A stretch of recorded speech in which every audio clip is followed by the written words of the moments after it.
La batalla de Vitoria supuso la derrota definitiva de los franceses en España y fue además el mayor enfrentamiento entre ejércitos de toda la guerra, 55.000 imperiales frente a 70.000 aliados. La ciudad vasca, que contaba con unos 6.000 habitantes, era un importante nudo de comunicaciones y por ello tuvo durante aquellos años un especial protagonismo desde el inicio de la contienda. Estoy en Vitoria, en la calle Castilla, y detrás de mí Echezarra, la casa que es un lugar de memoria muy importante en Vitoria, porque en ella Napoleón Bonaparte pernoctó del 5 al 9 de noviembre de 1808. Napoleón, una vez que las tropas francesas habían sido derrotadas en Bailén y el ejército francés de su hermano José Bonaparte pues había tenido que retirar, decidió personalmente intervenir en la península ibérica para recuperar el terreno perdido. En esta casa, Napoleón, junto con sus mariscales y su Estado Mayor, trazó la estrategia general para derrotar a los ejércitos españoles que se interponían entre él y la capital, y Madrid. Cosa que hizo en apenas un mes. La batalla de Somosierra derrotó la última resistencia y entraría finalmente en Madrid. El emperador francés además aprovechó su estancia en Vitoria para iniciar la impresión del Bulletin de l'Armée d'Espagne en territorio español, en Vitoria, y el número 1 apareció el 9 de noviembre de 1808. Esta casa recuerda esta estancia de Napoleón Bonaparte con una inscripción en latín que indica que Napoleón I durmió aquí en 1808. El 13 de marzo de 1813, José I abandonó Madrid y ordenó la retirada detrás de la línea del Ebro. Allí se concentrarían los restos de los ejércitos franceses para defender el flanco sur del imperio. Wellington decidió entonces cruzar la frontera portuguesa y dirigirse hacia los Pirineos. El 26 de mayo llegó a Salamanca, mientras que una fuerza de flanqueo amenazaba las comunicaciones francesas con el norte. Esta vez los aliados superaban en número a los napoleónicos, cuyo convoy, formado por más de 4.000 carruajes, llegó a Vitoria el 19 de junio. Estamos ante un palacio del siglo XVI que tuvo mucha importancia durante la ocupación francesa. En ese momento, la puerta principal estaba precisamente en este lugar, que después va a tener distintas modificaciones y se va a trasladar a la parte de atrás. El propietario de este edificio era el marqués de Montermoso, era una persona muy culta, afrancesado, y en este edificio se albergaba todo el personaje importante que pasaba por la ciudad, se hospedaba aquí. Aparte de hospedarse, tenía sitios de lectura, de exposiciones. Con la ocupación francesa, lo que va a hacer José Bonaparte es hospedarse en este edificio, pero como la capital se traslada a Vitoria, no podía estar la capital o el gobierno en un edificio alquilado, por consiguiente lo va a comprar. Lo compra por 2.168.000 reales de vellón. Y a partir de ese momento pasa a ser ya Palacio Real.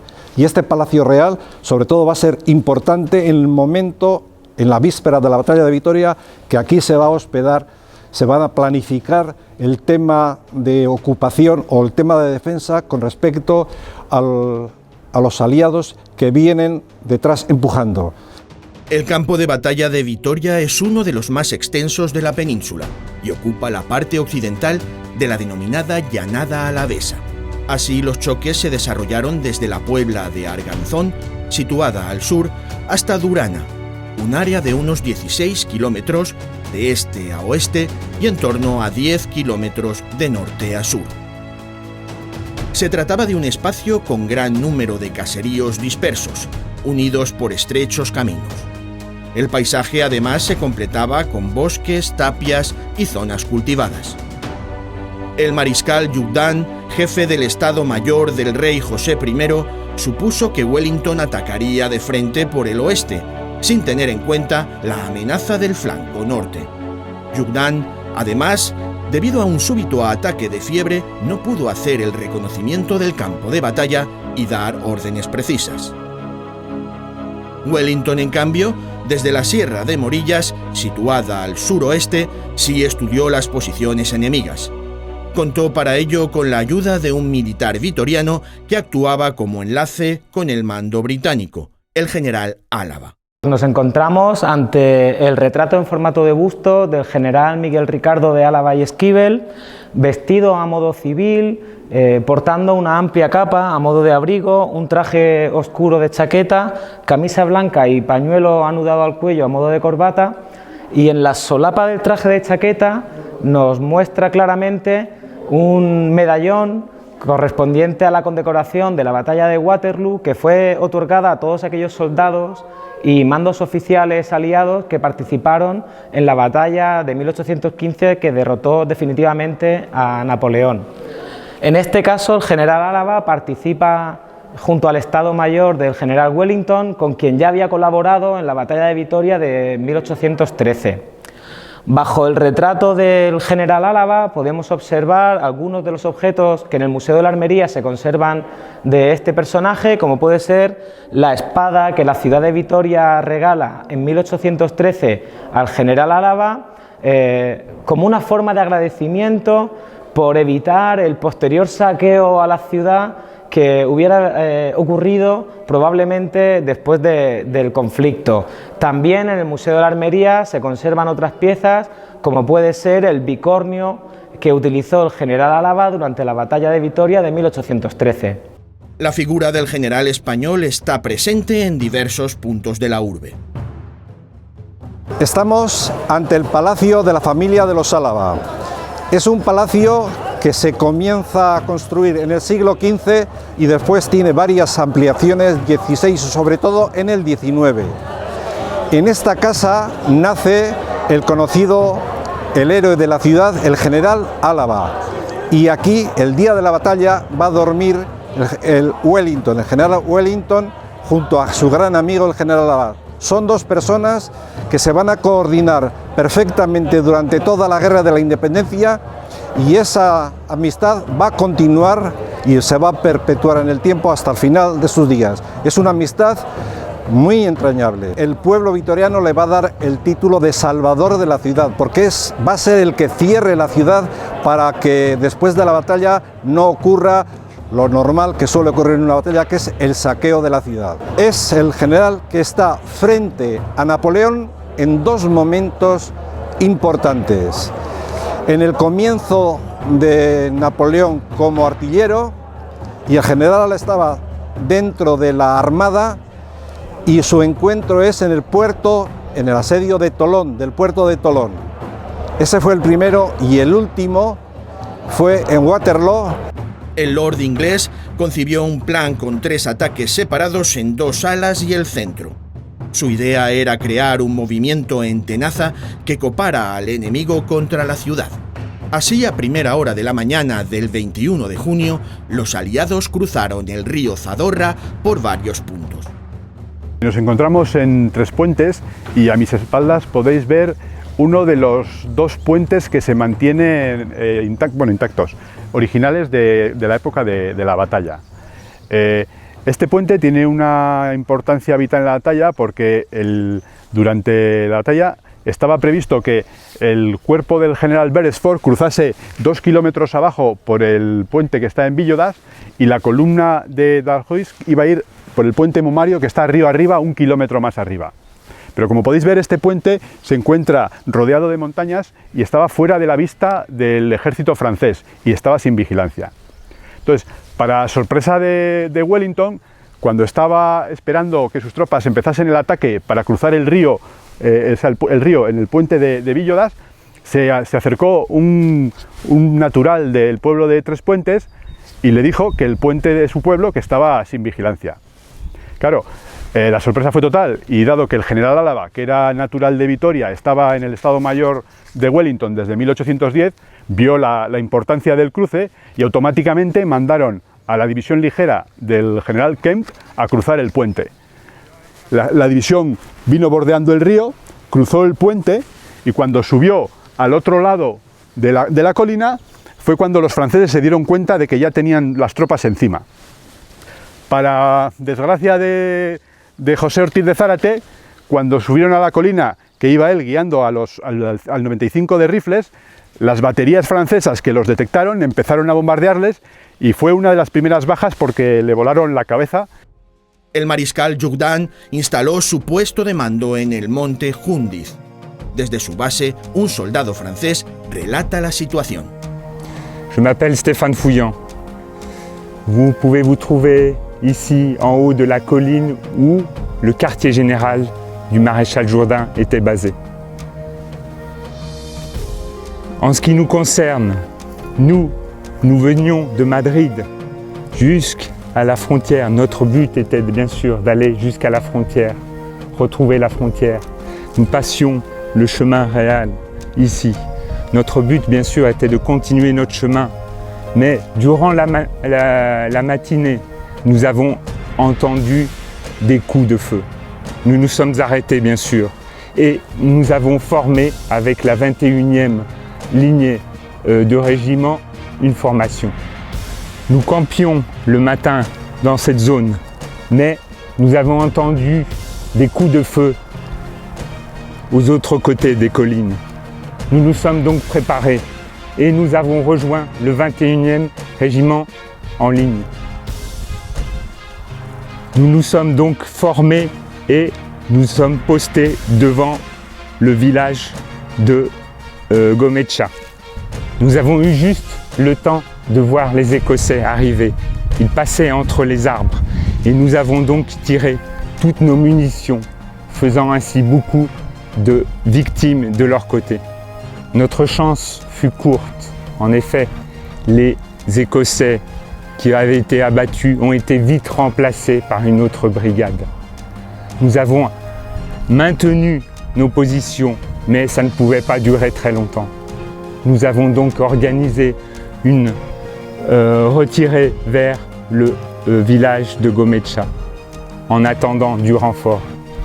Et là, à ce moment, nous avons entendu des nouveaux bruits qui venaient de l'arrière de nos troupes.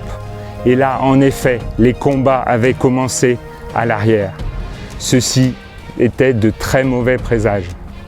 Hacia las 2 de la tarde, en el flanco derecho imperial, tuvo lugar un choque entre españoles. Los regimientos al mando de Longa se enfrentaron a los soldados josefinos del Marqués de Casa Palacio por el control del puente de Durana. Y cerca de allí se produjo uno de los combates más largos y sangrientos. Nos encontramos en el pueblo de Gamarra Mayor, situado en el extremo izquierdo del despliegue francés el día de la batalla. Este pueblo protegía la ruta de retirada del ejército francés, el Camino Real, que se dirigía pegado al río hacia el puerto de Arlabán, Guipúzcoa, y de allí ya a la frontera con Francia. Las tropas del general Graham descendieron del camino de Bilbao, que habían dado un rodeo detrás de los montes, y desembocaron en el camino de Bilbao y atacaron este pueblo, Avechuco, situado 1 kilómetro hacia río abajo, y Durana 1 kilómetro río arriba. Eran los 3 puentes que podía cruzar el ejército inglés para cortar la ruta de retirada del ejército francés. Este pueblo fue escenario de uno de los combates más sangrientos durante la batalla, dado que estuvieron durante 4 horas los ingleses intentando tomar el pueblo. Como podéis ver, es un pueblo con casas de piedra. Aquí detrás mío, aunque ahora veis un muro de un seto, antiguamente era un muro de piedra que pertenecía a la casa que está detrás. Todas las casas del pueblo eran de piedra, rodeadas de pequeños muros de piedra y con cuadras, graneros, todos también de piedra. La defensa era muy fácil, ya que el puente estaba justo detrás del pueblo y podían conectar muy bien los de refuerzos franceses. Este choque, como otros de la batalla, ha sido representado por los artistas británicos.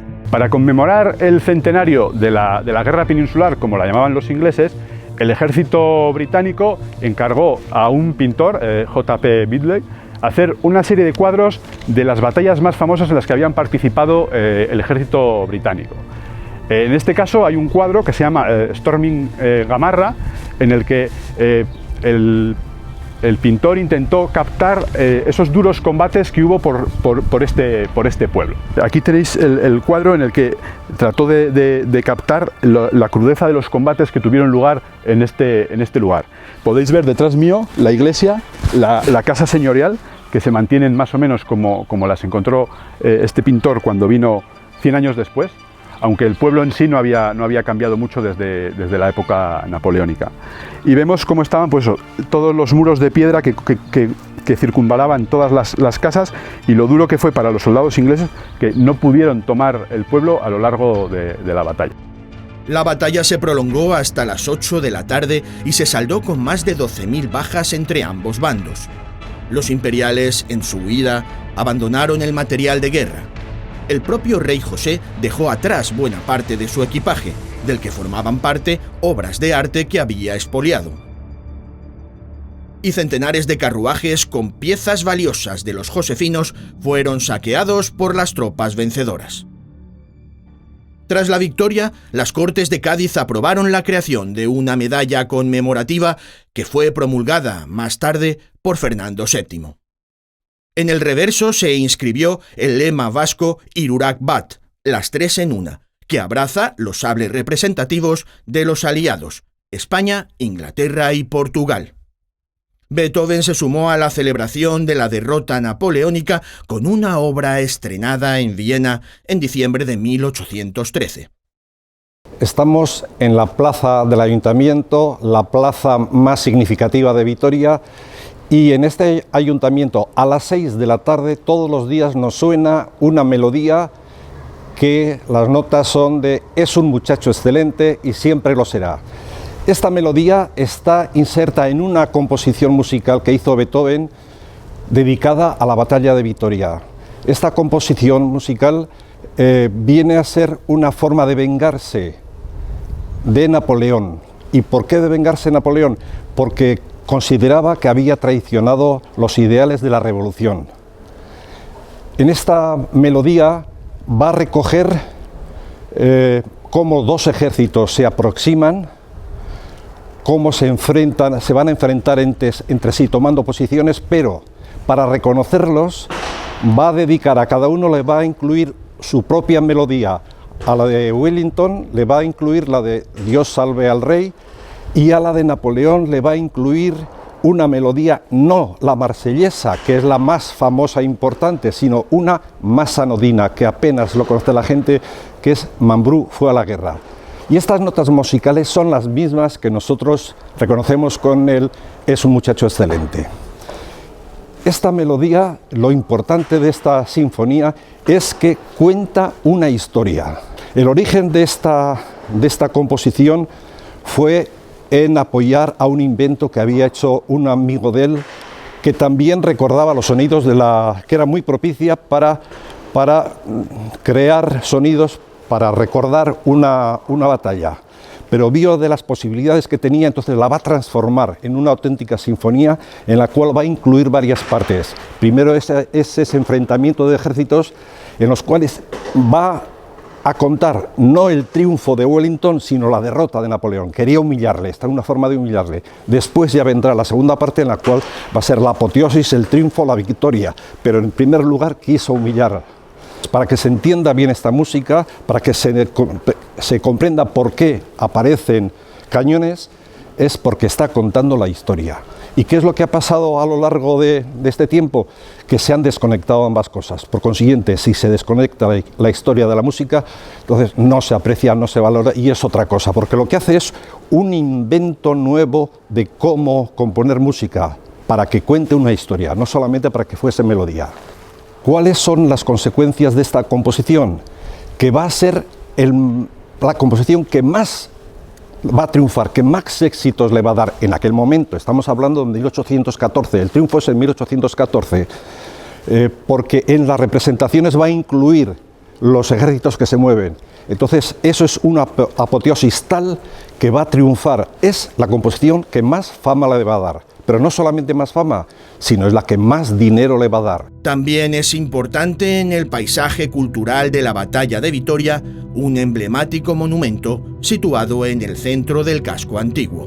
Nos encontramos en la Plaza de la Virgen Blanca, en la ciudad de Vitoria, donde podemos observar el monumento a la batalla de Vitoria de 1813, la derrota definitiva de Napoleón en territorio español, un monumento que fue ya encargado desde la Constitución de las Cortes de Cádiz en 1812, pero que fue inaugurado en el año 1917 en esta Plaza de la Virgen Blanca, enmarcado, como vemos, por la iglesia de San Miguel y por la hornacina de la Virgen Blanca, que es la patrona de la ciudad. El monumento a la batalla de Vitoria de 1813 fue realizado por Gabriel Borràs, que es un discípulo del escultor valenciano Mariano Benlliure, y tiene, como vemos, forma de pirámide escalonada de 4 caras. Cada uno de los escalones de esta pirámide tiene una representación distinta. En la parte de abajo, en el primer cuerpo del monumento, vemos una escultura en piedra, mientras que los 2 siguientes cuerpos tienen una escultura en material de bronce.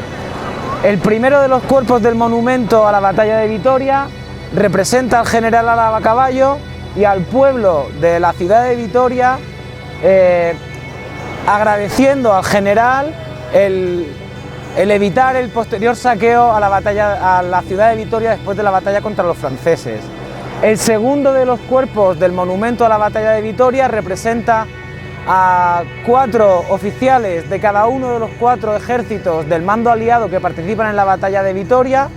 Por un lado aparece montado a caballo el general Álava por parte de España, pero también aparecen montados a caballo los mandos oficiales del Reino Unido, de Portugal y de la Legión Alemana del Rey, mientras que en el último de los cuerpos del monumento, a modo de esbelto obelisco, queda coronado por una figura femenina alada que conocemos como una Victoria, que tiene a sus pies a una matrona, la alegoría de una matrona, que es la patria, con su corona atendiendo a una persona, y que está enmarcada por un león, símbolo del ejército español, que está atrapando a un águila como símbolo de la victoria española sobre el ejército de Napoleón.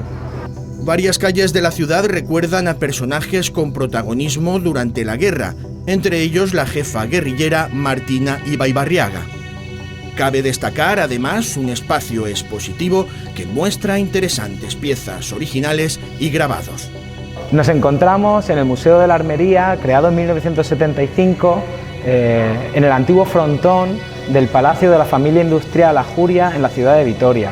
En este museo podemos encontrar algunas piezas originales pertenecientes a la batalla de Vitoria en la Guerra de Independencia de 1813, como un abanico donde se representa al guerrillero El Charro, y este abanico inglés realizado en la primera mitad del siglo XIX, donde se representa el levantamiento popular entre el pueblo de Madrid y el ejército de Napoleón el 2 de mayo de 1808.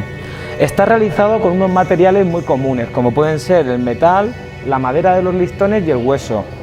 Incluso el papel que soporta la pintura se trata de un material humilde que permite la amplia difusión entre la sociedad inglesa del XIX de este tipo de escenas de guerra, que son muy bien valoradas por su alta carga política y sentimental y afectiva. En el caso de este abanico nos encontramos con la representación de una escena de guerra en el Parque de Monteleón de Madrid, entre el ejército francés, representado por sus soldados vestidos de uniforme, su bandera y sus cañones, frente al pueblo de Madrid, que sin embargo aparece representado vestido a la moda de la época. Se trata en realidad de una copia de un grabado que realizó Tomás López Enguídanos en 1808. Por otra parte, 2 asociaciones culturales, junto con el ayuntamiento, promueven el conocimiento del periodo 1808-1814. Soy miembro de la Asociación Recreación Histórica Batalla Vitoria, de 1813. Somos una asociación sin ánimo de lucro que intentamos divulgar la historia de la Batalla Vitoria y del siglo XIX. Somos una asociación de unos 40 socios aproximadamente y la mitad recreamos. Hemos ido por toda la península y también la última que pudimos ir fue la del Arroyomolinos y algunas muy grandes, Ciudad Rodrigo, Bailén, Zaragoza y muchas más. Yo represento a una vivandir de aquella época y espero que la gente se anime más y sobre todo las chicas, que tuvimos un papel muy importante en la historia y en ese momento. Estamos en la torre de la catedral, en el sitio ideal para contemplar el campo de batalla. Aprovecho el momento para hablar de nuestra asociación, Asociación Histórica Vitoria 2013, creada expresamente en el bicentenario de la batalla de Vitoria para promocionar no el acontecimiento en sí, sino para promocionar la ciudad, porque a través de este interesante acontecimiento y suceso, lo que en el fondo hacemos una promoción de la ciudad. Los socios de nuestra asociación no llegan a los 50, pero con ellos podemos hacer una serie de actividades, en las cuales la principal son las conferencias que en el mes de junio, aprovechando la fecha de la batalla, dedicamos y tratamos todos los temas relacionados con este acontecimiento, con la ciudad, con sus personajes. Vitoria y el campo de batalla de 1813 tienen un notable atractivo para el turismo de historia. La presencia de Napoleón, de José I y de Wellington convierten a la ciudad y su entorno en un lugar de memoria de la época napoleónica. Y por ello, también debe servir para que la puesta en valor del paisaje de guerra tenga como objetivo la promoción de una cultura de la paz.